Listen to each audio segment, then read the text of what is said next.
Wilkerson and Chad Green get to take their swing at a racetrack that when Pro Stock was running on it was about 115 and has dropped now 5 degrees. You can see the skies have that silvery tone to them. The Bond Code Mustang, Boxo Tools, Skag Power Equipment Summit for Chad Green.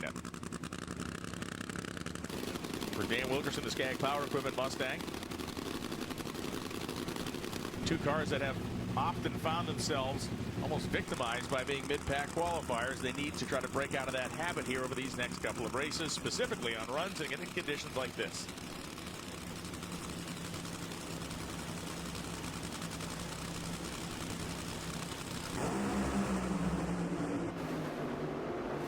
Clean, and then Green lost a cylinder late in the run. He runs a 405, but for Dan Wilkerson at 396, but the speed only 306 miles per hour. The Bond Code Mustang for Chad Green, Summit Racing Equipment, Boxo Tools, Joe Serena, Dean Marinas. Right now, Chad Green sits 7th. Would be racing Ron Capps in round 1. This would be a replay if nothing changes.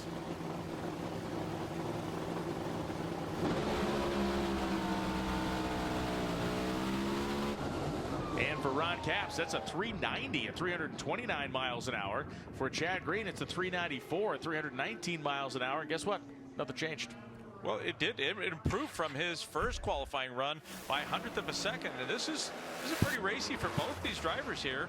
You know, we saw what Cruz and Wilkerson did, just getting down the track, making sure that they slid the clutch. And look at the difference in bodies. You have a Ford Mustang on the left. You have a Toyota GR Supra in the right lane. Just so different, the aerodynamics.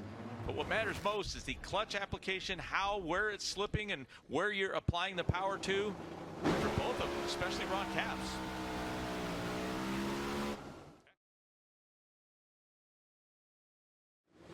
The Napa chassis cam for Ron Capps as he rolls through the water and heats the tires. We'll be facing off against Texan Chad Green in the Bond Coat. The Bond Coat, Boxo Tools, Summit Racing Equipment Mustang with support from Skag Power Equipment as well. The Napa GR Super wearing the Dorman colors this week. If you're Ron Capps, who do you think, in your opinion, Ron Capps or Chad Green? The topsy-turvy nature of this first round. I'm going to come back to you in a second, Tony. Let's go to Bruno real quick. You know, checking in with Chad Green this morning, he said that he's always been a huge Ron Capps fan. He not only likes the way he drives the car, but the way he handles himself as a professional, both in and out of behind the seat of the car. He said, but today, he's anything but a Ron Capps fan. He said he's a team that is hungry, that has proven they can perform at the highest level, and a win today against Ron Capps, well, to him, that would be an extra little notch in his belt.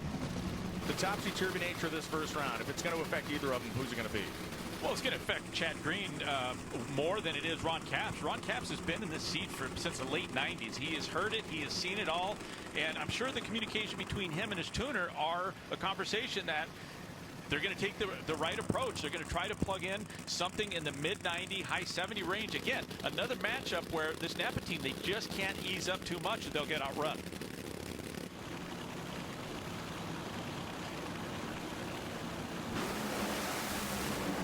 And Chad Green smokes the tires. Ron Capps will waltz to a 393.3 at 319 miles an hour. One of the only cars to win from that side of the racetrack in this early round of competition. Ron Capps advances. And this is one of the reasons that the tuners adjust. They're so articulate about the engine idle when they back up from the burnout. And I noticed Chad Green's car, even in qualifying, the car's been hanging the throttle up. I'm not saying that is what caused this car to lose traction instantly, but if that engine idle is up more than what they would like for it to be, it's going to have too much power right off of the starting line. That 393.3 for Ron Capps will place him in competition with Austin Prock in round number 2. The man who everybody's trying to stop early, but who nobody seems to have an answer for, as Chad Green's Bond Code Mustang hazes the tires very shortly after launch. Round 2.